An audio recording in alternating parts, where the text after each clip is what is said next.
অথচ অতীতের মানুষের অবস্থা কি? হযরতে আবু বকর সিদ্দিক রাদিয়াল্লাহু তাআলা আনহু রাসূল আকরাম সাল্লাল্লাহু আলাইহি ওয়াসাল্লামের ওফাতের পর সর্বপ্রথম খেলাফতের দায়িত্ব আবু বকর সিদ্দিক রাদিয়াল্লাহু তাআলা আনহুর উপর। উনি রাষ্ট্রের দায়িত্ব নিলেন, তবে একটা শর্তে। উনি তো ব্যবসায়ী মানুষ ছিলেন। উনি বললেন যে, শোনো, আমি রাষ্ট্রের দায়িত্ব পালন করব, অসুবিধা নাই, কিন্তু দিনের একটা সময় আমাকে আমার ব্যবসার জন্য দিতে হবে, কারণ আমি যদি ব্যবসা না করি তাহলে আমার পরিবারের খরচ আমি কিভাবে চালাবো। খলিফাতুল মুসলিমিন রাষ্ট্রীয় কাজও করেন, আবার দোকানে গিয়ে বেচা কেনাও করেন। রাষ্ট্র চালানো কি কঠিন কাজ, সব সময় ব্যস্ত থাকতে হয়। বিভিন্ন কাজে মানুষ আসে, আইসা দেখে খলিফাতুল মুসলিমিন নাই, কোন জায়গায়? উনি দোকানে দোকানদারি করতেছে। রাষ্ট্রীয় কাজে ব্যাঘাত ঘটে যায়। সাহাবারা পরামর্শ করল, খলিফাতুল মুসলিমিন, আপনি পূর্ণ সময়টা রাষ্ট্রের জন্য দিবেন, আর রাষ্ট্রীয় কোষাগার থেকে আপনাকে কিছু ভাতা দেওয়া হবে। ইসলামের কল্যাণের দিকে খেয়াল করে, মুসলমানদের কল্যাণের দিকে খেয়াল করে হযরত আবু বকর সিদ্দিক রাদিয়াল্লাহু তাআলা আনহু শর্ত মেনে নিলেন। ন্যূনতম একটা ভাতা নির্ধারণ করা হলো তার জন্য। Chairman, member, ward commissioner, MP, মন্ত্রী, রাষ্ট্রপতি, সবার জন্য কিন্তু একটা ফিক্সড ভাতা আছে না? যতটুকু ভাতা রাষ্ট্র থেকে নির্ধারিত করা, আল্লাহর কসম, ওই ভাতার বাইরে একটা রাষ্ট্রের একটা পয়সাও ব্যবহার করা তাদের জন্য বৈধ নয়। বরং কত জঘন্য জানেন? হায় রে, আমরা একজনকে কষ্ট দিলাম, একজনের হক নষ্ট করলাম। একজনকে কষ্ট দিলাম, একজনের হক নষ্ট করলাম। মনে করেন অনেক সময় ওয়ার্ডে তো একজন মেম্বারের দায়িত্ব হলো একটা ওয়ার্ড। অনেক সময় একটা ওয়ার্ডে 100 জন ভিজিএফের চাউল খায়, গম খায়, মানে গরিব মানুষ। 100 জনের জন্য 100 মণ গম আসছে সরকারের পক্ষ থেকে, এখনো বন্টন হয় নাই। এই 100 জনের গম বন্টনের আগে ওই গম থেকে একটা গম যদি কেউ আত্মসাৎ করে, একটা গমের দানা বন্টনের আগে যদি কেউ আত্মসাৎ করে, 100 জনের হক নষ্ট করা হবে। কত জনের? কারণ বন্টনের আগে প্রত্যেকটা গমের দানার মধ্যে হক আছে কত জনের? 100 জনের। এবার চিন্তা করেন, যদি ওয়ার্ডের একজন মেম্বার একটা গম নেয়, তাহলে তার উপরে কত চাপ। যদি চেয়ারম্যান হয়, চাপ আরও বেশি। একবারে রাষ্ট্রের প্রধান যদি রাষ্ট্রীয় কোষাগারের 1 টাকা নষ্ট করে, ওই রাষ্ট্রের যত মানুষ আছে সবার হক নষ্ট করা হবে। দায়িত্ব যত বড়, আমানতের খেয়ানত তত বড়। দায়িত্ব যত বড়, তার পাপটা তত বড়। একটা গম মেম্বার চুরি করলে এতটুক, কিন্তু যদি রাষ্ট্রের প্রধান এটা আত্মসাৎ করে, বিশাল বড়। কারণ রাষ্ট্রের যেই সম্পদ, এই সম্পদের মধ্যে প্রত্যেকটা মানুষের হক আছে না নাই? হযরত আবু বকর সিদ্দিক রাদিয়াল্লাহু তাআলা আনহুর জন্য নামমাত্র ভাতা কতটুকু? ওনার প্রতিদিনকার জন্য যতটুকু বাজেট ছিল, ভাতা ছিল, তা দিয়ে একটা তরকারি আর 2-3টা রুটি হইতো, এর বেশি কিছু না। আবার উনি প্রতি মাসের ভাতা একসাথে নিতেন না, প্রতিদিনকারটা প্রতিদিন ওনার বাসায় পৌঁছায়া দেওয়া হতো। যাই হোক, চলতেছে, খেলাফতের দায়িত্ব পালন করতেছেন। ওনার স্ত্রীর একদিন মনে চাইল যে অনেক দিন যাবত আমার একটু মিষ্টি খাইতে মন চায়, কিন্তু খলিফাতুল মুসলিমিনের জন্য যেই বাজেট, এটা দিয়ে যদি মিষ্টি রান্না করি, পায়েস রান্না করি, তাহলে তরকারি খাবার হবে না, খাবার রান্না করলে তরকারি হবে না। উনি চিন্তা করলেন, একদিনে রান্না করা যাবে না, দৈনন্দিনের খরচ থেকে প্রতিদিন একটু একটু করে তিনি আলাদা করলেন। অনেক দিন পরে যখন একটু বেশি হলো, ফিন্নি রান্না করছে, পায়েস রান্না করছে। প্রতিদিনকার খাবারের সাথে খলিফাতুল মুসলিমিন আবু বকর সিদ্দিক রাদিয়াল্লাহু তাআলা আনহুর সামনে খাবারের সাথে পায়েস এনে দেওয়া হলো। জিজ্ঞাসা করতেছে, তুমি পায়েস পাইলা কোথায়? কারণ খলিফা খুব ভালো মতো জানে আমার পরিবারের জন্য বাজেট যতটুকু, খাবার রান্না করলে মিষ্টি হবে না, পায়েস হবে না, পায়েস রান্না করলে খাবার হবে না, তাইলে পাইল কোথায়? স্ত্রী এবার বলতেছে, শোনেন, অনেক দিন আগে আমার একটু পায়েস খাইতে মন চাইছিল, কিন্তু প্রতিদিন আমাদের সংসারের জন্য যতটুকু বাজেট বরাদ্দ, এটা দিয়ে তো পায়েস আর খাবার একত্রে রান্না করা সম্ভব নয়। আমি দৈনন্দিনের খরচ থেকে একটু একটু করে আলাদা করেছি। বেশ কিছুদিন আলাদা করার পর যখন একটু বেশি পরিমাণ হলো, আজকে ওইটা দিয়ে আমি পায়েস রান্না করলাম। আবু বকর সিদ্দিক রাদিয়াল্লাহু তাআলা আনহু জিজ্ঞাসা করলেন, কতটুকু আলাদা করছো? এবার স্ত্রী জবাব দিল যে এতটুকু পরিমাণ। উনি বাইতুল মালে রাষ্ট্রীয় কোষাগারের যেই ক্যাশিয়ার, তার কাছে গিয়ে বললেন, শোনো, আগামী দিন থেকে আমার পরিবারের বাজেট বরাদ্দ কমায়া দিবা। কতটুকু কমাবা? ওনার স্ত্রী দৈনন্দিন যতটুকু আলাদা করছে ততটুকু কমায়া দিয়েছে। চিন্তা করছেন? উনি চিন্তা করছে এটাও তো আমার অতিরিক্ত। কারণ আমরা মোল্লারা, আমরা যারা আছি, আমরা তো মনে করি আমরা বাইসে আছি খাওয়ার লেগে। বাইসে আছি কিসের জন্য? খাওয়ার জন্য। সেজন্য দুনিয়ায় যা আছে খা, আমাকেও খাওয়ায়, আমরাও খাই। কিন্তু ওনারা চিন্তা করতেন যে আমরা খাওয়ার জন্য বেঁচে আছি, তা না, আমরা বাঁচার জন্য খাই। মানুষ যখন এইভাবে খাবে যে আমি বাঁচার জন্য খাইতেছি, তখন তার পান্তা ভাত মরিচ পেঁয়াজ দিয়ে খাইলেই কাজ হয়ে যাবে। আর যদি মনে করে যে আমি বাইসাই আছি খাওয়ার জন্য, তাইলে ওর গাল হয়ে যাবে হলো তিমি মাছের গালের মতো, যত খাক পেট ভরলেও চোখ ভরবে না। ঠিক কিনা বলেন? সেজন্য দেখেন, উনি মনে করেছেন আমার তো পায়েস খাওয়ার দরকার নাই, আমার স্ত্রী দৈনিক যতটুকু আলাদা করেছে অতটুকুও তো দরকার নাই। বাজেট বন্ধ হয়ে গেল। হযরত ওমর রাদিয়াল্লাহু তাআলা আন কেমন মানুষ ছিলেন! একদিন রাতের বেলায়, গভীর রাত, বাতি জ্বালায়া রাষ্ট্রের কাজে ব্যস্ত খলিফাতুল মুসলিমিন ওমর, একজন লোক আসলো। আসার পরে বলতেছে, খলিফা, আপনার সাথে একটু কথা বলতে চাই। তিনি জিজ্ঞাসা করলেন, কথা কি আমার সাথে ব্যক্তিগত নাকি রাষ্ট্রীয়? উনি যখন বললেন কথাটা হলো ব্যক্তিগত কথা, বলার সাথে সাথে হযরত ওমর রাদিয়াল্লাহু তাআলা আনহু বাতিটা নিভাইয়া দিলেন। স্বাভাবিক, আপনার বা আমার বাসায় একজন আইসা বলতেছে, ভাই আপনার সাথে একটু ব্যক্তিগত কথা আছে। আমি কি করলাম? লাইটটা বন্ধ করে দিলাম। ভয় পেয়ে যাবে না যে আসলাম তো কথা কইতে, এখন কি বাতি নিভাই মায়ের নাকি দেয় আল্লাহই জানে। চিন্তায় পড়ে যাবে, ভয় পেয়ে যাবে, অসৌজন্যতামূলক কাজ হয়ে যাবে। ওই ব্যক্তি এবার জিজ্ঞাসা করে, খলিফাতুল মুসলিমিন বাতি নিভাইয়া দিলেন, কারণটা কি? হযরত ওমর রাদিয়াল্লাহু তাআলা আনহু বলতেছে, কথা বলবা ব্যক্তিগত কথা, রাষ্ট্রীয় কথা নয়।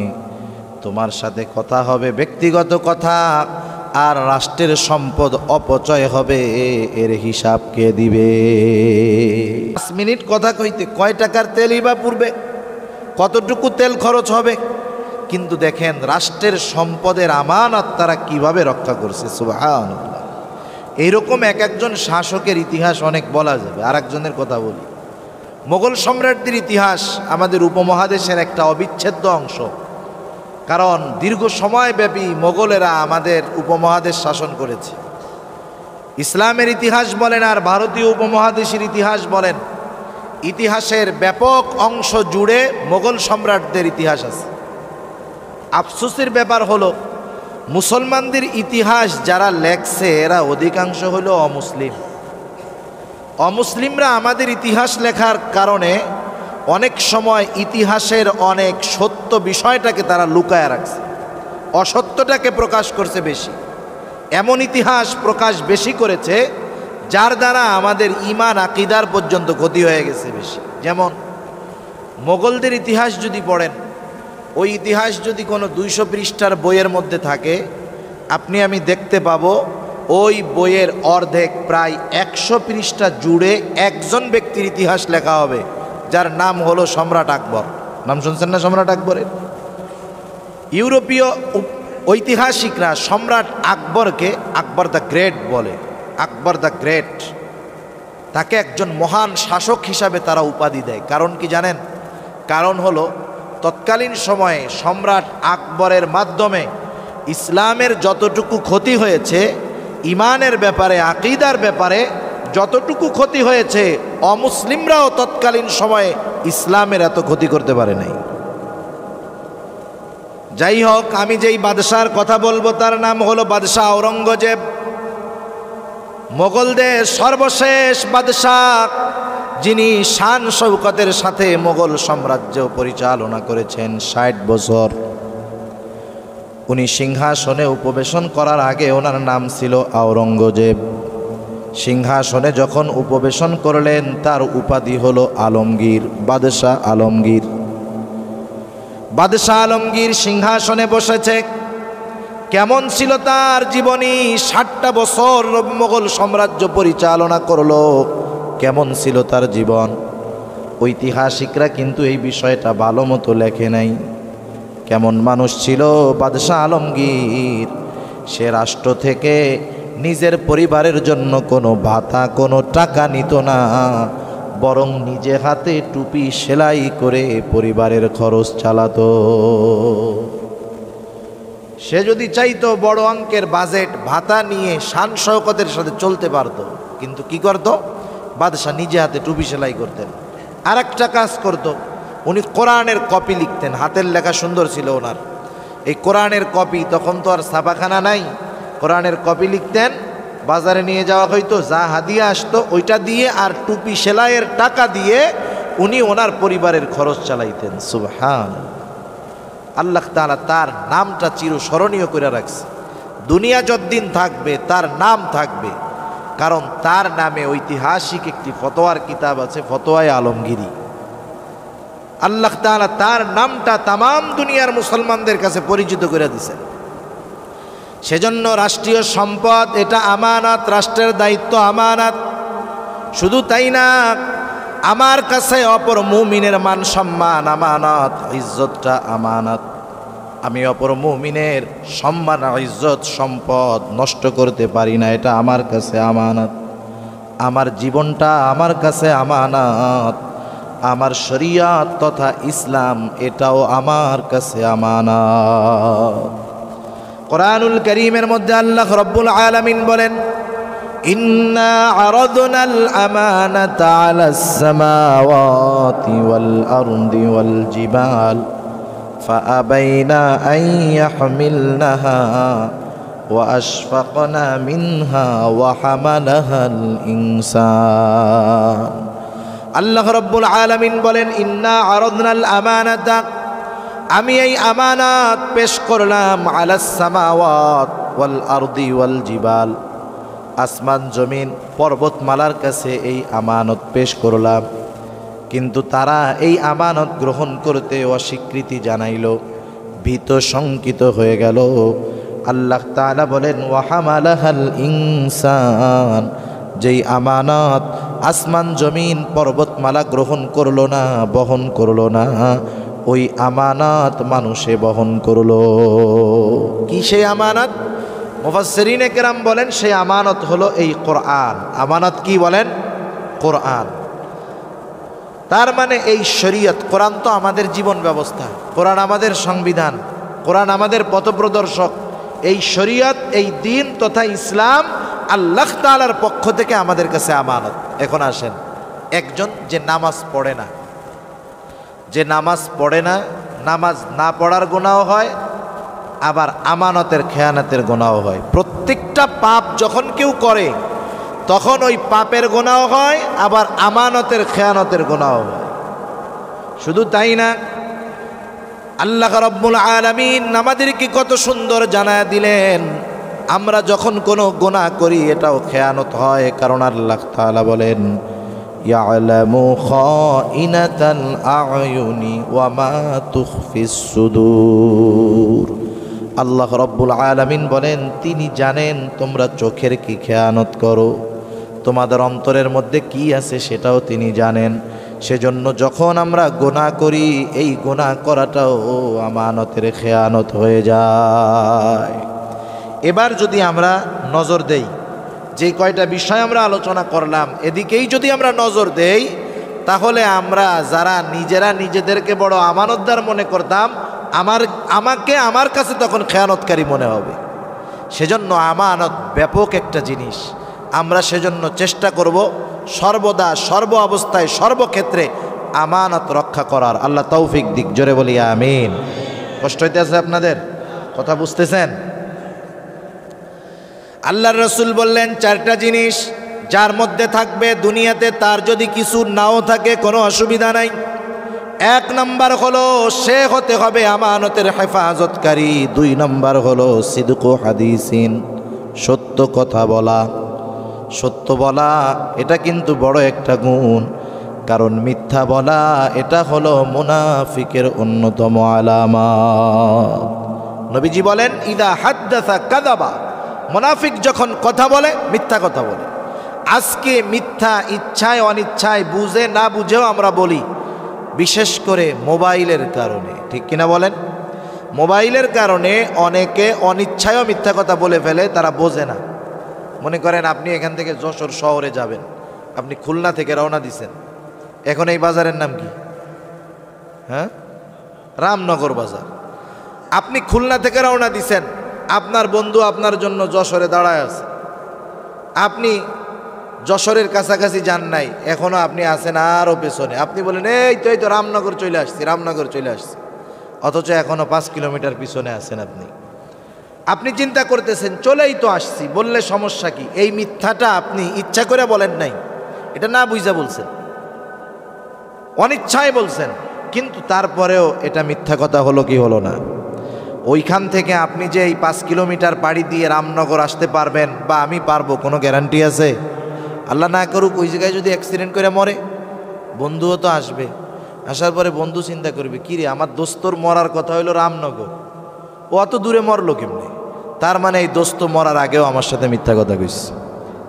ঠিক কিনা বলেন? সেজন্য মোবাইলে আমরা এই ধরনের মিথ্যা কথা বলবো না। অনেকে অনিচ্ছায় এগুলা বলি, অভ্যস্ত হয়ে গেছি মিথ্যা বলায়। মিথ্যারে মিথ্যাই মনে করি না, মনে করি এটা স্বাভাবিক বিষয়, অথচ মিথ্যা হলো সকল গুনাহের মা। জঘন্যতম এক কবিরা গুনাহ মিথ্যা কথা বলা। আবার অনেক সময় আমরা আমাদের ছোট ছোট বাচ্চাদের সাথে মিথ্যা কথা বলি। খবরদার, ছোট বাচ্চাদের সাথে মিথ্যা বলবো না। অনেক সময় হয় 3-4 বছরের বাচ্চা একটা গ্লাস ভেঙে ফেলছে, প্লেট ভেঙে ফেলছে, একটা জিনিস নষ্ট করে ফেলছে। বাড়িতে মা ওই বাচ্চার উপরে রেগে যায়। আর আল্লাহ তাআলা মায়ের সাথে সন্তানের সাথে এমন একটা সম্পর্ক আল্লাহ তাআলা দিয়ে দিয়েছে যে সন্তান কিন্তু তার মায়ের চোখের ভাষাটাও বোঝে। মার মুড মশান কোন সময় কি সন্তান এমনিই বোঝে। ও যখন দেখলো গ্লাস ভেঙে ফেলছে, মা ওর দিকে দাঁত কিটমিট করে যখন বড় চোখ করে তাকাইছে, ও বুঝতে পারছে কাম সারা, 1 দৌড় দিয়ে 15 হাত দূরে চলে যাবে। ঠিক না? এখন মার কি মন চাইতেছে? মার তো মন চাইতেছে প্লেট ভাঙছে, ওরে আমার পিটানি দেওয়ার দরকার, তাই না? এই সময় মা দৌড় দেয় না, কি বলে জানেন? এদিকে আয়, কিচ্ছু কমু না, এদিকে আয়, কিচ্ছু বলবো না, এদিকে আসো। এবার ওই বাচ্চা চিন্তা করে মা তো কিছু বলবে না বলছে, মাকে বিশ্বাস করে মার কাছে আসে। মা এবার ধইরা দেয় কি দেয় না? কম বেশি সবার জীবনে এরকম হয়, সবার পরিবারে এটা হয়। কি ক্ষতি করতেছেন জানেন? 1 দিন 2 দিন 3 দিন ছেলেকে ওই রকম ডাকবেন, আসবে। এরপরে এক সময় অপরাধ করবে, ডাক দিবেন, আসবে না। আপনি যদি বলেন যে না তোরে মারবো না, এদিকে আয়, ও বিশ্বাস করবে না, বলবে যে না না তুমি যাওয়ার পরে মারবা। ঠিক কিনা বলেন? আমরা ছোটবেলায় ইংরেজি বইতে একটা গল্প পড়ছি। এক রাখাল প্রতিদিন ওই রাখাল গরু চড়াইতে গিয়া হঠাৎ একদিন দুষ্টমি করে গাছের উপরে ওইটা ডাক ছাড়ছে, বাঘ বাঘ বাঘ। আশেপাশের কৃষকেরা সব চলে আসছে। আইসা বলে কই বাঘ? বলে আমি তোমাদের সাথে একটু মজা করছি। তারা বিরক্ত হয়ে চলে গেল। আবার কয়েকদিন পরে আবার ডাক ছাড়ছে, বাঘ বাঘ বাঘ। এবার সবাই আসে নাই, অল্প কিছু লোক আসছে। বাঘ কই? বলে একটু মজা করছি। এবার 3য় দিন সত্যই বাঘ আসছে। এবার সে ডাকতেছে বাঘ বাঘ বাঘ। এবার আর কেউ আসে নাই। কি উপদেশ ছিল? এই গল্পের লাস্টে উপদেশ ছিল ডু নট টেল এ লাই, কখনো মিথ্যা কথা বলবা না। আপনি যখন সন্তানের সাথে এরকম মিথ্যা বলবেন, এই ছোটবেলায় যদি ওই সন্তানের তার মা বাবার উপরে এই অবিশ্বাস তৈরি হয় যে আমার মা বাবা আমার সাথে মিথ্যা কথা বলে, এই অবিশ্বাস বড় হলে ঠিক হবে না, বড় হলেও এই অবিশ্বাস তার মা বাবার উপরে তার থাকবে। কারণ রাসূলুল্লাহ সাল্লাল্লাহু আলাইহি ওয়াসাল্লাম বলেন, শিশুকালে বাচ্চারা যা শিখে সেটা হলো পাথরে খোদাই করার মতো। ছোটবেলায় সে যেটা শিখে বড় হলে তার বাস্তব প্রতিফলন দেখা যায়। সেজন্য আমি আমার সন্তানের সাথে মিথ্যা কথা বলার দ্বারা আমি তার উপরে আমার আস্থাটা হারায়া ফেলতেছি। রাসূল আকরাম সাল্লাল্লাহু আলাইহি ওয়াসাল্লামের কাছে একদিন একজন মহিলা আসছেন। মহিলার সাথে ছোট একটা বাচ্চা, বাচ্চাটা অনেক দূরে চলে গেল। এইবার মহিলা হাতের মধ্যে মুষ্টি পাকাইছে, মুঠ দেখায় বলতেছে, আব্বু এদিকে আসো, মজা দিব, হাতের মধ্যে মজা। আমরাও ছোট বাচ্চাদের অনেক সময় এরকম বলি। এইবার ওই বাচ্চাটা কাছে আসলো, মুষ্টি খুলে মা ওই বাচ্চার হাতে একটা খেজুর দিলেন। রাসূলুল্লাহ সাল্লাল্লাহু আলাইহি ওয়াসাল্লাম দেখতেছে কি করে মা। খেজুরটা দেওয়ার পর আমার আপনার নবী বলতেছেন, শোনো, তুমি যদি এই বাচ্চার হাতে কিছু না দিতা অবশ্যই তুমি মিথ্যাবাদী হিসাবে গণ্য হতা। সেজন্য কারো সাথেই মিথ্যা কথা বলবো না, মিথ্যা বলবো না। মিথ্যা সকল গুনাহের মা। একটা মিথ্যাকে প্রতিষ্ঠিত করার জন্য হাজারো মিথ্যা বলা লাগে, একটা মিথ্যা প্রতিষ্ঠিত করতে হাজার মিথ্যা বলা লাগে। কিন্তু এক সময় সত্য ওই যে পূর্ব দিক দিয়ে যখন সূর্য ওঠে সব আধার কেটে আলোকিত হয়ে যায়, সত্য একটা সময় এরকম সূর্যের ন্যায় ফুটে উঠে সব মিথ্যা প্রকাশিত হয়ে যায়। ঠিক কিনা বলেন? তখন অপমানিত হতে হয়, লজ্জিত হতে হয়। সেজন্য মিথ্যা বলবো না। ধোকাও কিন্তু এক ধরনের মিথ্যা। অনেক সময় আমরা মানুষদেরকে ধোকা দেই, ব্যবসা করে তিনি ধোকা দেয়, বিভিন্ন কাজে বিভিন্ন জন ধোকা দেয়, এটাও মিথ্যার একটা প্রকার। একদিন রাসূলুল্লাহ সাল্লাল্লাহু আলাইহি ওয়াসাল্লাম বাজারে গেছেন, একজন শস্যর স্তূপ দিয়ে রাখছে, উপর দিয়ে সব শুকনা। আল্লাহর নবী ভেতরে হাত দিয়ে দিলেন, তিনি দেখলেন উপরে শুকনা ভেতরে ভেজা। নবীজি জিজ্ঞাসা করলেন, তুমি এমনটা কেন করলা? বলে, মানুষকে আকৃষ্ট করার জন্য করেছি। কারণ শুকনা যেই শস্য এটা ওজন দিতে গেলে বেশি হবে, আর ভেজাটা অল্পতে ওজন বেশি হয়ে যাবে। নবীজি বললেন, শোনো, মান গাশশানা ফালাইসা মিন্না। যে ধোকা দেয় সে আমার উম্মত হতে পারে না। এ ধোকা এখন সব জায়গায়, মিথ্যার ধোকা আছে না নাই? সব জায়গায় আছে। ছেলে মেয়ে দেখতে যাবে ধোকা, মেয়েরে কি করবে? 3 পাত্তা রং টং কইরা আইনা ছেলেরে দেখাবে। ও তো দেখছি খুব ভালো, দেখে পছন্দ হয়ে গেছে। যখন 2 দিন পরে আসল ফেস বাইরে হয়ে যাবে তখন কি হবে? আর ভাল লাগবে না, গ্যাঞ্জাম মারামারি লাগবে। ঠিক কিনা? এজন্য এসব ক্ষেত্রেও ধোকাবাজি হয়। খবরদার, এগুলো আমরা করব না। বুড়া গেছে মেয়ে দেখতে, বয়স হইতে হইতে চুল দাড়ি সব পাইকে গেছে, কালো কলপ লাগাইয়া যুবক সেজে গেছে। কয়দিন পরে তো বুড়া ছিল, এটা দেখা যাবে। তখন কি হবে? ওই মেয়ের ওই স্বামীর প্রতি আকর্ষণ কমে যাবে, কারণ সে তো দেখছে কালা চুল। যখন সাদা চুল দেখবে ও চিন্তা করবে স্বামী হইল কেমনে, এটা তোমার দাদা হওয়ার কথা ছিল। ঠিক কিনা বলেন? সেজন্য এই সব ক্ষেত্রে আমরা ধোকাবাজি করব না। আমাদের সমাজে এই ধরনের ধোকাবাজি হওয়ার কারণে পরিবার, অনেক পরিবারের মধ্যে অশান্তি আছে। খবরদার, এটা করব না। আমরা যে হাদিসগুলা পড়ি, দেখেন মুহাদ্দিসেরা হাদিস একত্রিত করে দিয়েছেন, আমরা তো পড়তেছি কত আরামে। এনারা কত সতর্কতার সাথে এক একটা হাদিস সংগ্রহ করেছেন। একজন মুহাদ্দিস তিনি শুনতে পেলেন অনেক দূরে এক এলাকায় একজনের কাছে আল্লাহর রাসূল থেকে বর্ণিত একটা হাদিস আছে। ওই লোকের কাছে যাইতে হবে কত দূর? 1 মাসের পথ। উনি একটা হাদিসের জন্য 1 মাসের পায়ে হাঁটার পথ অতিক্রম করে লোকটার বাড়িতে গেলেন। লোকটার বাড়িতে গিয়ে জিজ্ঞাসা করতেছে, বাড়িওয়ালা কোথায়? আমি অমক দূর, এত দূর থেকে এসেছি তার কাছ থেকে একটা হাদিস শোনার জন্য। আল্লাহর নবীর একটা হাদিস তিনি জানেন। বলা হলো যে উনি ওই পাশে উটকে খাবার দিতেছে। এবার উনি চলে গেলেন ওই লোকের কাছে, গিয়ে দেখেন লোকটা কি করে। তিনি দেখলেন যেই লোকটার কাছে তিনি হাদিস শোনার জন্য গিয়েছেন ওনার উটটা ছুটে গেছে। উনি উটটাকে কাছে আনার জন্য উটের যেই খাবারের পাত্র এটার মধ্যে টোকা দিচ্ছেন, বাড়ি দিচ্ছেন। কারণ মানুষ প্রাণীদের সাথে কিছু ভাষা ব্যবহার করে, এটা প্রাণীরা বুঝে। যেমন আপনি যদি বিড়াল দূরে থাকে, আপনি যদি বিড়ালে ডাক দেন, কি করবে বলেন তো? কি করবে? এটা একটা ভাষা। ওর সাথে আপনার কথোপকথন হইতেছে, আপনি বলতেছেন আয় তোর লেগে খাবার আছে, ও দেখবেন লেজ নাড়াই নাড়াই আপনার কাছে চলে আসছে। আপনারা যখন মুরগিরে খাবার দেয় না আমাদের মা বোনরা, কি বলে? ওনাদের একটা ভাষা আছে, যখন এরকম বলে মুরগি তার বাচ্চা সহকারে খাইতে চলে আসে। ওই রকম উট ছুটে গেছে, উটকে যে খাবার দেওয়া হবে এর একটা ভাষা আছে। উনি ওই খাবারের পাত্রে টোকা দিচ্ছেন, তার মানে বুঝাইতেছেন তুই এদিকে, তোর লেগে খাবার আছে এই জায়গায়। কিন্তু তিনি যখন উটকে ওরকম শব্দ দিয়ে ডাকতেছেন, পাত্রের মধ্যে খাবার নাই, তার মানে লোকটা উটটাকে ধোকা দিচ্ছে। উনি যখন এই দৃশ্য দেখলেন, 1 মাস পায়ে হেঁটে একটা হাদিস শোনার জন্য গেছেন। উনি চিন্তা করলেন যেই লোকটা একটা অবলা প্রাণীকে ধোকা দিতে পারে তার কাছ থেকে হাদিস শোনা যায় না। আবার 1 মাসের পথ এটা ফিরে চলে আসছে। চিন্তা করেন, সেজন্য ধোকাও এক প্রকারের মিথ্যা, আমরা কাউরে ধোকা দিব না। এজন্য আমার আপনার নবী বলেন ইন্নাস সিদকা ইয়াহদি ইলাল বীর ওয়া ইন্নাল বিররা ইয়াহদি ইলাল জান্নাহ। নবীজি বলেন নিশ্চয়ই মানুষকে, সত্য মানুষকে কল্যাণের পথ দেখায়, আর কল্যাণ মানুষকে জান্নাতের পথ দেখায়।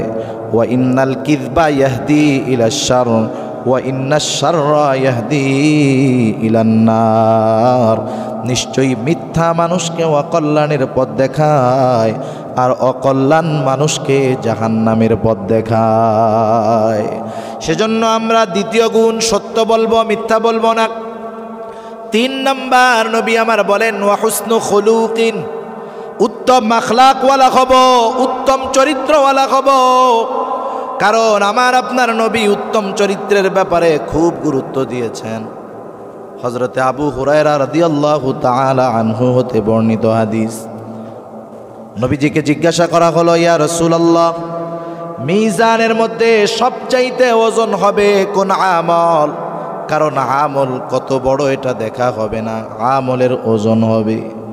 নবীজিকে জিজ্ঞাসা করা হলো কোন আমলটা সবচাইতে বেশি ওজন হবে?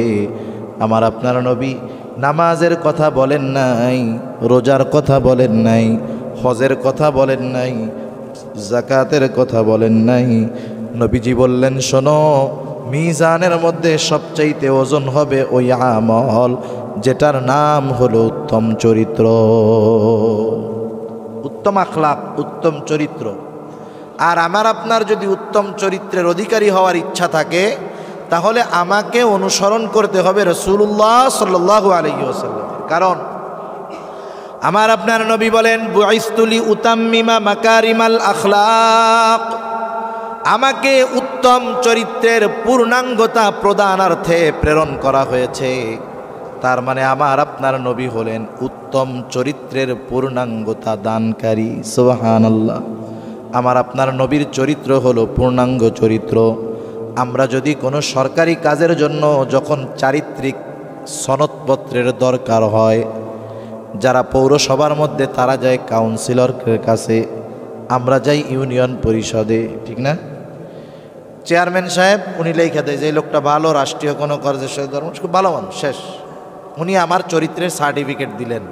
দেখা গেল শাইখুল হাদিস একজন আল্লাহওয়ালা, ওনার চরিত্রের সার্টিফিকেট দিল একজন চোর। কথা বোঝেন নাই? এরকমই তো হয়। অথচ দেখেন আমার আপনার নবীর চরিত্রের সনদপত্র কে দিয়েছেন? দুনিয়ার কেউ দেয় নাই, আল্লাহ রাব্বুল আলামিন দিয়ে দিয়েছে। যেই সনদপত্র, যেই সার্টিফিকেট এই কোরআনের মধ্যে আল্লাহ তাআলা রেখে দিয়েছেন। আল্লাহ তাআলা বলেন ওয়া ইন্নাকা লাআলা খুলুকিন আযীম, আপনাকে আমি মহান চরিত্রে অধিষ্ঠ করেছি, মহান চরিত্রে অধিষ্ঠ করেছি। আবার আল্লাহ তাআলা আমার আপনার নবীর চরিত্রের ব্যাপারে এই সার্টিফিকেট দিয়ে আমাদের কি বললেন? আমাদেরকে আল্লাহ তাআলা বললেন লাকাদ কানা লাকুম ফি রাসূলিল্লাহি উসওয়াতুন হাসানাহ। আল্লাহ তাআলা বলেন অবশ্যই তোমাদের জন্য রাসূলের জীবন আদর্শের মধ্যে রয়েছে উত্তম আদর্শ। সেজন্য আমরা যদি পরিপূর্ণ আখলাকওয়ালা হতে চাই, উত্তম চরিত্রওয়ালা হতে চাই, আমাদেরকে আল্লাহর রাসূল সাল্লাল্লাহু আলাইহি ওয়াসাল্লামের অনুসরণ করতে হবে জীবনের প্রত্যেকটা ক্ষেত্রে।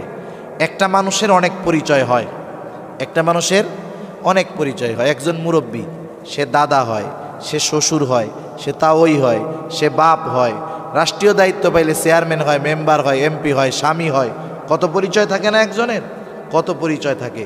প্রত্যেকটা পরিচয় আদর্শওয়ালা পরিচয় হতে হবে। একজন স্বামী, সে হবে আদর্শ স্বামী। একজন বাবা, সে হবে আদর্শ বাবা। একজন রাষ্ট্রনায়ক, সে হবে আদর্শ রাষ্ট্রনায়ক। একজন বন্ধু, সে হবে আদর্শ বন্ধু। এখন যদি আদর্শ বন্ধু হতে হয়, আদর্শ রাষ্ট্রনায়ক হতে হয়, আদর্শ স্বামী হতে হয়, আদর্শ পিতা যদি হতে হয়, রাসূল আকরাম সাল্লাল্লাহু আলাইহি ওয়াসাল্লামের পূর্ণাঙ্গ অনুসরণ করতে হবে। কারণ আমার আপনার নবী বাবা হিসাবে সর্বোত্তম বাবা, সঙ্গী হিসাবে সর্বোত্তম সঙ্গী, স্বামী হিসাবে সর্বোত্তম স্বামী, শ্বশুর হিসাবে সর্বোত্তম শ্বশুর। সুবহানাল্লাহ। নবীজির জীবনের প্রত্যেকটা পাঠ, প্রত্যেকটা অংশ আমরা যদি এক একটা করে গ্রহণ করতে পারি, আমাদের জীবনটা আখলাকওয়ালা জীবন হয়ে যাবে। তো লম্বা বিষয়, এত বিষয় তো বলার সুযোগ নেই। সব কিছু তো বললে আর শুনলে হবে না, আমল করার দরকার আছে না নেই? আমরা উত্তম আখলাকের একটা আখলাক গ্রহণ করব, একটা উত্তম চরিত্র, একটা কর্ম আমরা গ্রহণ করব। করা যাবে না ইনশাআল্লাহ? কোনটা করব? রাসূলুল্লাহ সাল্লাল্লাহু আলাইহি ওয়াসাল্লাম বলেন, মাল্লাম ইয়ারহাম সগীরানা ওয়ালাম ইউক্কির কাবীরানা ফালাইসা মিন্না। নবীজি আমার বলেন, মাল্লাম ইয়ারহাম সগীরানা, যে ছোটর উপরে রহম করে না, ছোটকে স্নেহ করে না, ওয়ালাম ইউক্কির কাবীরানা, যে বড়কে সম্মান করে না, শ্রদ্ধা করে না, নবীজি বলেন ফালাইসা মিন্না, সে আমার উম্মত নয়। তাহলে আমরা ছোটদেরকে স্নেহ করব, মহব্বত করব, ভালোবাসবো। আর যারা বড় আছে তাদেরকে আমরা কি করব? শ্রদ্ধা করব, সম্মান করব। সমস্যা কোথায় দেখেন, হাদিসের ইবারতের দিকে খেয়াল করেন। আল্লাহর নবী আগে বলছেন যে ছোটকে স্নেহ করে না। আমাদের কিছু মুরব্বী আছে, সবাই না, আমরা যারা বড়, একটু বড়, আমরা সব সময় চাই এই ছোট পোলাপান আমাকে সালাম দিব, তাই না? আমরা চাই যে পোলাপান আমাদের সাথে শ্রদ্ধার ব্যবহার করবে, সম্মান করবে। আমি ছোটকে স্নেহ করি আর না করি, ছোট আমারে কি করবে? সালাম দিবে, স্নেহ করবে। বিষয়টা হলো কি, আমাদের অভ্যাস, আমি যেটা চাই আমি সেটা করি না। আমি যেটা চাই সেটা করি না। আমি চাই যে আমার একটা ছোট সালাম দিবে, আমি ছোটরে সালাম দিতে রাজি নেই। এটা হবে না। আল্লাহ রাসূল সাল্লাল্লাহু আলাইহি ওয়াসাল্লাম কি করতেন? ছোটদেরকে উনি আগে সালাম দিতেন, ছোটদেরকে আগে সালাম দিতেন। আর আমরা কি করি জানেন? আমরা খেয়াল করে দেখি যে ওই ছোট আমার পাশ দিয়া গেল, সালাম দিল কি দিল না। যদি না দেয়, আমি তো দেখতেছি সালাম দিল না, ওর বাপের কাছে যে কি বলা, বেয়াদবের বেয়াদব, কি শিখাইছেন এটি? আমি মুরব্বী মানুষ, আমার দেখা সালাম ও কালাম কিচ্ছু নাই, বেয়াদবরে আসলে একটু ভদ্রতা শিখাইয়েন। আচ্ছা, ছোট মানুষ, ওর তো ধান্দা ভিন্ন রকম, ঠিক কিনা বলেন? আপনি এক কাজ করেন না, তার কাছ থেকে যদি আপনার সালাম চাইতে হয়, পাইতে হয়, তাহলে আপনি তারে 2 দিন সালাম দেন। ছোট বাচ্চারে 2-3 দিন সালাম দেন, দেখবেন 3-4-5 দিন যখন আপনি সালাম দিবেন, আপনি রাস্তা দিয়ে হাঁটবেন, ও দূরে ফুটবল খেলতেছে, ক্রিকেট খেলতেছে, আপনাকে দেখার পর ব্যাট বল রাইখা দৌড়ায় আইসা আপনারে সালাম দিবে, আসসালামু আলাইকুম চাচা, ভালো আছেন? আপনি তো এরকম একটা সালাম চান, আমরা চাই, চাই কি চাই না? কিন্তু তাইলে আগে ওকে আমাকে সালামটা শিখাতে হবে। সেজন্য নবী আগে বলছেন যে ছোটর উপরে রহম করে না। সেজন্য অনেকে কথাটা এরকম বলেন, যেই বড় ছোটকে স্নেহ করে না, সেই ছোট ওই বড়কে সম্মান করে না। খেয়াল করে দেখবেন, আপনি যেই ছোট মানুষটাকে স্নেহ করবেন, মহব্বত করবেন, ভালোবাসবেন, ওই ছোট মানুষটা নিঃসন্দেহে আপনাকে আমাকে শ্রদ্ধা করবে। আর আপনি তারে অভিযোগ দিবেন তার নামে, বেয়াদব বলবেন, এইসব ধমক দিবেন, ও আপনারে মুখ দিয়া সালাম দিলেও মনে মনে গালাগালি করবে। বুড়া মরে না কে, মরলেই তো ভালো, খাওয়ানো যাইতো 2-4 দিন। সেজন্য আমরা ছোটদেরকে আগে স্নেহ করবো। আল্লাহ নবী এই কথাটাই আগে বলছেন। কোরআনের একটা মুআজিজা কি, আল্লাহর রসুলের মুআজিজা, কথার মুআজিজা কি? নবীজি যে কথাগুলা বলেন দিন সম্পর্কে, নবীজির নিজস্ব কথা না, কার কথা? কোরআনের প্রত্যেকটা শব্দ আগে পরে হওয়ার মধ্যেও রহস্য নিহিত আছে। একটা শব্দ আগে, একটা শব্দ পরে, একটা কথা আগে, একটা কথা পরে, একটা বাক্য আগে, আর একটা বাক্য পরে। কেন আগে পরে এটারও কারণ আছে। সুবহানাল্লাহ। এখানে নবীজি বোঝাইতে চাইলেন যে বড়রা আমরা যদি ছোটদের কাছে শ্রদ্ধা চাই, ছোটদের কাছে সম্মান চাই, তাহলে আমাদেরকে আগে ছোটদের স্নেহ করতে হবে। সেজন্য আমরা এখন থেকে ছোটদের সালাম দিব, বাসায় গিয়ে সালাম দিব, পরিবার পরিজন স্ত্রী সন্তান এদেরকে সালাম দিব। আন্তরিকতা মহব্বত পয়দা হবে। ছোটদেরকে যখন আমি কয়েকদিন সালাম দিব, আপনার বাসায় আপনার ছেলের ছেলে আছে, পৌত্র, গ্রামের ভাষায় কোনো কোনো জায়গায় বলে পোতা, নাতি পোতা। আপনি যদি 3-4-5 দিন তাকে গিয়ে সালাম দেন, আসসালামু আলাইকুম দাদা, কয়েকদিন পর দেখবেন আপনার আসার সময় যখন হয়, সে আগে সালাম দেওয়ার জন্য দরজার মধ্যে দাঁড়ায়া থাকবে। এই আখলাকগুলা ছোটদেরকে বড়রা শেখাবে। ছোটরা বড়দের অনুকরণ করে।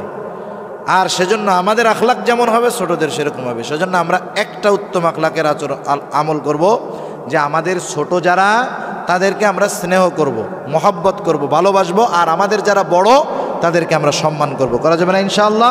4 নম্বর নবীজি বলেন ওয়াইফাতুন ফি তুমাতিন, হালাল রিজিক, হালাল খাবার হতে হবে।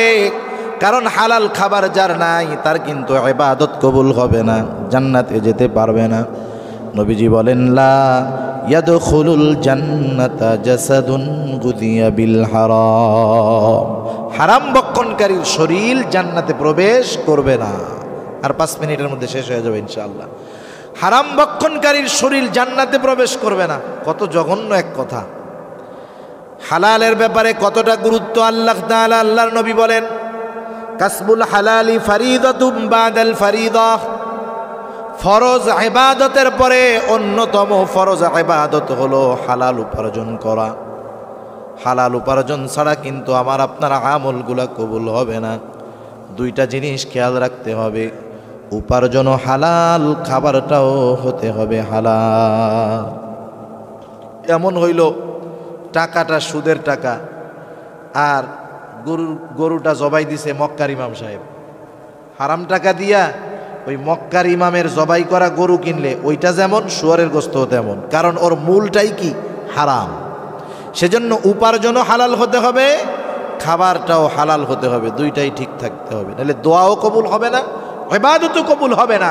ওই হারাম খাবারের দ্বারা গঠিত শরীর জান্নাতেও যেতে পারবে না। এক ব্যক্তি বাইতুল্লাহর সামনে ইহরাম অবস্থায় আল্লাহ তাআলার কাছে রোনাজারি করতেছে, কান্নাকাটি করতেছে। তার পরিস্থিতিটা এমন ছিল, এমন তার অবস্থা দেখে সাহাবায়ে কেরামের অন্তরের মধ্যে দৃঢ় বিশ্বাস, এই ব্যক্তির দোয়া আল্লাহ তাআলা ফিরাইয়া দিতে পারে না। তারা রাসূলুল্লাহ সাল্লাল্লাহু আলাইহি ওয়াসাল্লামের কাছে গিয়ে বলল, ইয়া রাসূলুল্লাহ, এই যে লোকটা দোয়া করতেছে দেখেন তার অবস্থা, এর দোয়া তো আল্লাহ ফিরাইয়া দিতে পারে না। নবীজি বলেন, শোনো, যার দেহের মধ্যে হারাম টাকার পোশাক, যার দেহটা হারাম সম্পদ, হারাম খাবার দ্বারা গঠিত, তার দোয়া আল্লাহ কেমনে কবুল করবে? জিন্দেগির কত ইবাদত চলতেছে, কবুল হয় না কেন? হয়তো উপার্জন হারাম, নাইলে খাবারটা হারাম। সেজন্য খাবারটাকে হালাল করতে হবে। আল্লাহ তাআলা কোরআনুল কারীমের মধ্যে বলেন, ইয়া আইয়ুহার রাসূল কুলু মিনাত তাইয়্যিবাত ওয়া আমালু সলিহা। আল্লাহ তাআলা ইবাদত করার আগে আদেশ করছে কি? আগে তোমরা হালাল খাও। কুলু মিনাত তাইয়্যিবাত, আগে হালাল খাও, পবিত্রটা খাও। ওয়া আমালু সলিহা, এরপরে আমলে সলেহ করো, নেক কাজ করো। সেজন্য হারাম খাইয়া নেক কাজের পাহাড় পরিমাণ নেক কাজ করলেও এই হারাম খাবারের কারণে আমাদের ইবাদতগুলো কবুল হবে না। সেজন্য আল্লাহর নবী কয়টা উপদেশ দিয়েছেন আমাদের? সে কথাই আল্লাহর নবী বলেন, আরবাউন ইযা কুন্না ফীকা ফালা আলাইকা মা ফাতাকাদ দুনিয়া। 4টি জিনিস তোমাদের যার মধ্যে থাকবে দুনিয়াতে তার যদি আর কোনো কিছু নাও থাকে কোনো অসুবিধা নাই। নবীজি বলেন 1 নাম্বার সে তার মধ্যে থাকতে হবে আমানতের হেফাজত, 2 নাম্বার সত্যবাদিতা, 3 নাম্বার উত্তম চরিত্র, 4 নাম্বার হালাল রিজিক। বুজুর্গানে দিন বলেন দুনিয়াতে তার কোনো অসুবিধা নাই। মানে কি? কারণ এই বিষয়গুলা যে অনুসরণ করতে পারবে নিঃসন্দেহে সে মুত্তাকি বান্দা, কোনো সন্দেহ নাই। এই 4টা গুণ যে অর্জন করবে সে যে মুত্তাকি পরহেজগার, কোনো সন্দেহ নাই। আর মুত্তাকি বান্দার ব্যাপারে আল্লাহ রাব্বুল আলামিন বলেন যে মুত্তাকি বান্দার রিজিকের ব্যবস্থা আল্লাহ এমন জায়গা থেকে করবেন যে সে কল্পনাও করতে পারবে না। সেজন্য আমরা যদি আমাদের দুনিয়া আখেরাত উভয়টা সুন্দর করতে চাই, আল্লাহর রাসূলের এই উপদেশগুলো অনুসরণ করার দরকার আছে না নাই? আল্লাহ সুবহানাহু ওয়া তাআলা আমাদের সবাইকে যেগুলো আলোচনা করা হলো যথাযথভাবে আমলে পরিণত করার তৌফিক দান করুক। সবাই বলি আমিন। আরো জোরে বলি আমিন। ওয়া আখিরু দাওয়ানা আনিল হামদুলিল্লাহি রাব্বিল আলামিন। আসসালামু আলাইকুম ওয়া রাহমাতুল্লাহি ওয়া বারাকাতুহু। অল্পের মধ্যে যদি বরকত থাকে ওইটার দামটা বেশি।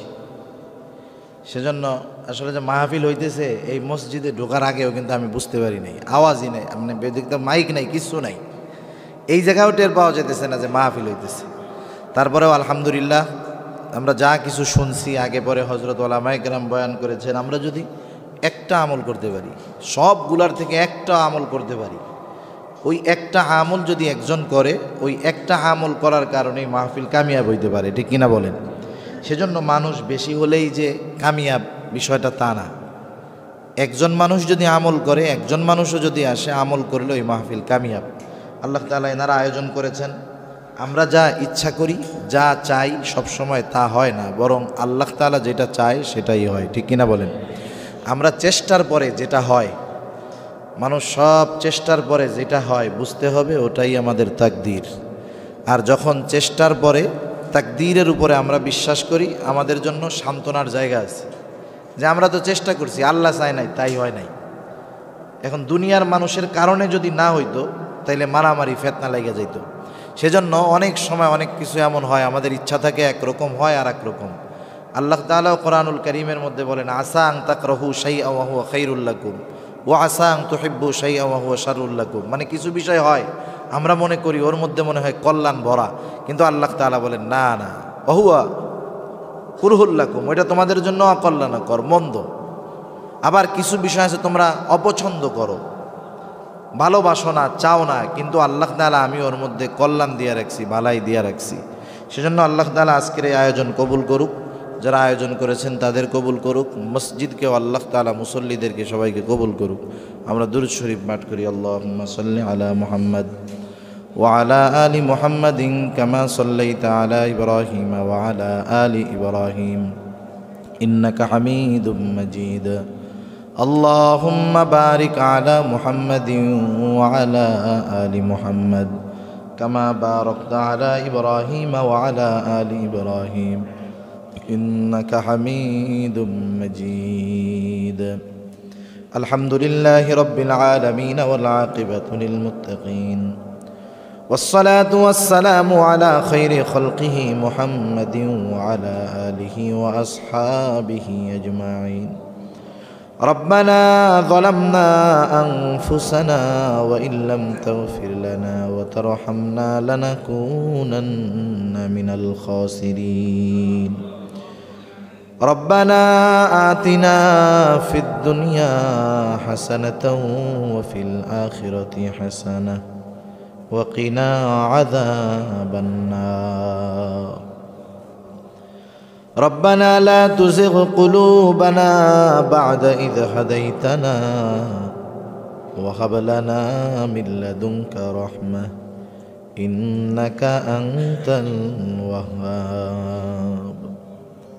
আল্লাহ, গভীর রাত পর্যন্ত দিনই আলোচনা করার পর গুনাহ মাখা হাত আপনার শাহী দরবারের দিকে তুলে ধরেছি। আল্লাহ, আয় আল্লাহ, রাত্র যত গভীর হয় দুনিয়ার মানুষের দরজাগুলা বন্ধ হয়ে যায়, আর রাত্র যত গভীর হয় আপনার রহমতের দুয়ার তত উন্মোচিত হয়। আয় আল্লাহ, আমরা গুনাহগার, আপনি তো গফফার। আয় আল্লাহ, আমরা গুনাহ করতে ভালোবাসি, আপনি ক্ষমা করতে ভালোবাসেন। আয় আল্লাহ, আমাদের গুনার একটা সীমা আছে, কিন্তু আপনার ক্ষমা, দয়া, রহমতের কোনো সীমা নেই। আয় আল্লাহ, আপনি আপনার রহমান, রহিম, গফুর, গফফার নামের উসিলায় আমাদের প্রত্যেকের বিগত জীবনের সকল প্রকার কবিরা সগীরা গুনাহগুলা মাফ করে দেন। আয় আল্লাহ, আমাদের আত্মীয় স্বজন, দাদা দাদি, নানা নানি, শ্বশুর শাশুড়ি সহ যেই সমস্ত আত্মীয় স্বজন দুনিয়া থেকে চলে গেছে, আল্লাহ তাদের গুনাহগুলা মাফ করে কবরগুলা আপনি জান্নাতের টুকরা বানায়া দেন। আয় আল্লাহ, দুনিয়াতে যারা বেঁচে আছে তাদেরকে মাফ করে দেন, তামাম দুনিয়ার মুসলমানদেরকে আপনি মাফ করে দেন। আয় আল্লাহ, খাস করে আজকের এই মাহফিল আপনি কবুল আর মঞ্জুর করে নেন। আয় আল্লাহ, যা কিছু আলোচনা হয়েছে প্রয়োজনীয় কথা অনুযায়ী আমাদের আমল করবার তৌফিক দিয়া দেন আল্লাহ। অপ্রয়োজনীয় কথাগুলা জেহেন থেকে মুছে দেন ইয়া রব্বাল আলামিন। খাস করে যারা অর্থ দিয়ে, শ্রম দিয়ে, সময় দিয়ে, সৎ পরামর্শ দিয়ে, শত ব্যস্ততাকে উপেক্ষা করে উপস্থিত হয়ে বিভিন্নভাবে সহযোগিতা করেছে, আয় আল্লাহ সকলের ছোট বড় সর্বপ্রকার সাহায্য সহযোগিতাকে আপনি কবুল আর মঞ্জুর করে নেন। আল্লাহ, কে কোন আশায় সহযোগিতা করেছে আপনার জানতে বাকি নাই। আয় আল্লাহ, প্রত্যেকের মনের নেক চাওয়া, নেক আশাগুলা কবুল আর মঞ্জুর করে নেন ইয়া রব্বাল আলামিন। তামাম দুনিয়ার মুসলমানদের জান মাল ইজ্জতকে আল্লাহ আপনি হেফাজত করেন। আল্লাহ, জালেমদেরকে হেদায়াত দেন, হেদায়াত দেন। হেদায়াত যদি না থাকে আল্লাহ, তাদের ব্যাপারে আপনি আসমানি ফয়সালা গ্রহণ করেন ইয়া রব্বাল আলামিন। খাস করে আমরা যারা হাত উঁচু করেছি আল্লাহ, আমাদের মধ্যে হয়তো অনেকের মা নাই, অনেকের হয়তো বাবা নেই। আয় আল্লাহ, মা বাবা কত বড় নেয়ামত, যার নাই সে বোঝে মা বাবা কত বড় নেয়ামত। আয় আল্লাহ, অনেকে হয়তো নিজের হাতে মোহাব্বতের মা বাবাকে কবরে শুয়ে রাখছে। দুনিয়ার অপর প্রান্তে আমেরিকার খবর মুহূর্তের ভিতরে পাওয়াও যায়, দেখাও যায়, কিন্তু ওই 3 হাত মাটির নিচে মোহাব্বতের মা বাবার কবরের খবর জানাও যায় না, দেখাও যায় না। আয় আল্লাহ, গুনার কারণে যদি কারো মা বাবার কবরে আযাব হয়, আমাদের মধ্যে যাকে পছন্দ, যার আমল পছন্দ, তার আমলের ওসিলায় ওই মা বাবার কবরের আযাব আল্লাহ আপনি মাফ করে দেন। কবরগুলো আপনি জান্নাতের টুকরা বানায়া দেন। কিয়ামতের দিন ডান হাতে আমলনামা দিয়েন, হিসাব সহজ করে জান্নাতের ব্যবস্থা আপনি করে দিয়েন। যাদের মা বাবা বেঁচে আছে, সুস্থ দীর্ঘ অনেক হায়াত আল্লাহ আপনি দান করেন ইয়া রব্বাল আলামিন। আমাদের স্ত্রী সন্তান আমাদের জন্য চক্ষু শীতলকারী হিসাবে কবুল করে নেন। আয় আল্লাহ, যারা অভাবে আছে অভাব দূর করে দেন, যারা ঋণগ্রস্ত আছে ঋণ পরিশোধ করার তৌফিক আল্লাহ আপনি দিয়ে দেন। হারাম হালাল বেঁচে চলার তৌফিক দেন আল্লাহ। হালাল রুজি অন্বেষণের তৌফিক আল্লাহ আপনি দিয়ে দেন। যারা বেকার আছে উত্তম হালাল কর্মসংস্থানের ব্যবস্থা করে দেন আল্লাহ। আয় আল্লাহ, প্রত্যেকের রিজিকের মধ্যে প্রশস্ততা দিয়ে দেন। আমাদের রিজিকের মধ্যে সংকীর্ণতা দিয়ে আমাদের পরীক্ষা নিয়েন না আল্লাহ। আয় আল্লাহ, মা বোনদেরকে কবুল আর মঞ্জুর করে নেন, পর্দানিশীন বানায় দেন, 5 ওয়াক্ত নামাজ যথাসময়ে আদায় করবার তৌফিক আল্লাহ আপনি দিয়ে দেন। সবাইকে অর্থনৈতিক সচ্ছলতা, মানসিক প্রশান্তি আল্লাহ আপনি দান করেন ইয়া রব্বাল আলামিন। বেনামাজিদেরকে নামাজি বানায়া দেন, সুন্নাতবিহীন মানুষগুলাকে আপনি সুন্নাতওয়ালা বানায়া দেন। যুবকদেরকে সকল প্রকার পাপ অশ্লীলতা থেকে বেঁচে থাকার তৌফিক ও হিম্মত আল্লাহ আপনি দান করেন ইয়া রব্বাল আলামিন। আমাদের প্রত্যেককে জীবনে কমপক্ষে একবার হলেও মক্কা মদিনা জিয়ারত করার তৌফিক আল্লাহ আপনি দিয়েন। আয় আল্লাহ, আমাদের গুনার কারণে আপনার ঘরের দরওয়াজা আর বন্ধ করে দিয়েন না।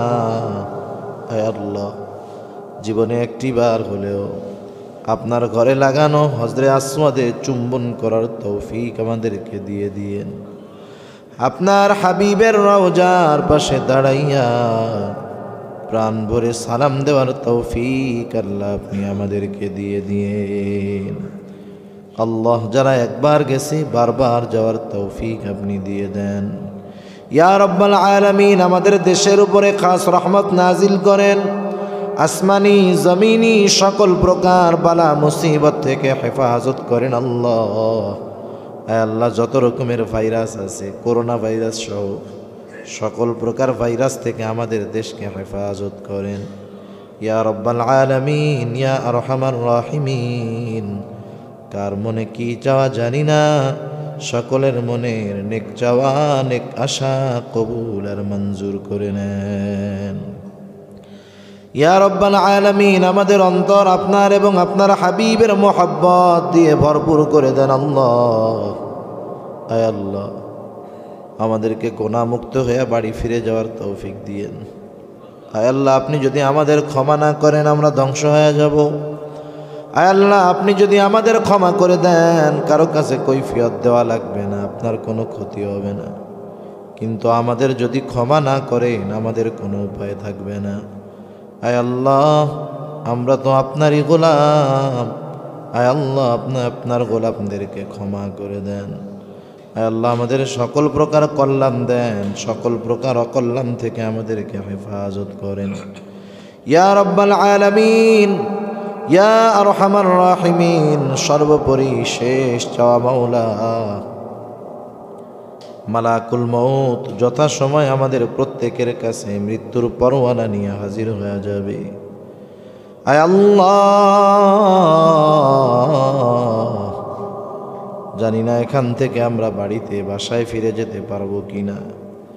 আয় আল্লাহ, জানি না আমাদের মধ্যে কার নাম না জানি আসমানি দপ্তরে মৃত বলে লেখা হয়ে গেছে, না জানি আমাদের কার কাফনের কাপড়টা বাজারের দোকানে চলে আসছে। আয় আল্লাহ, না জানি কার কবরের বাসটা ঝাড়ের মধ্যে পেকে গেছে। আয় আল্লাহ, না জানি কার কবরের চাটাইটা চাটাইয়ের দোকানে চলে আসছে আল্লাহ। আয় আল্লাহ, মালাকুল মউত যখন আসবে আমার আপনজন কাছের মানুষ কেউ আমার উপকারে আসবে না।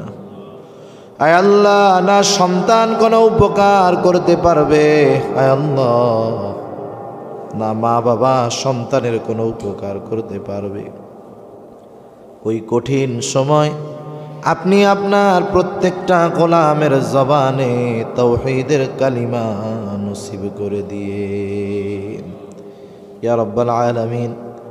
এই মসজিদের যা কিছু প্রয়োজনীয়তা আছে আপনি গায়বী খাজানা থেকে ব্যবস্থা করে দিন। আয় আল্লাহ, এলাকাবাসীকে কবুল আর মঞ্জুর করে নিয়েন। আশেপাশে যত কবরস্থান আছে, যে যেখানে শুয়ে আছে, সবার কবরের আযাব মাফ করে কবরকে আপনি জান্নাতের টুকরা বানায়া দিয়েন। ইহদিনাস সিরাতাল মুস্তাকিম, ইহদিনাস সিরাতাল মুস্তাকিম, সিরাতাল লাযীনা আন'আমতা আলাইহিম গায়রিল মাগদুবি আলাইহিম ওয়ালাদ-দাল্লিন।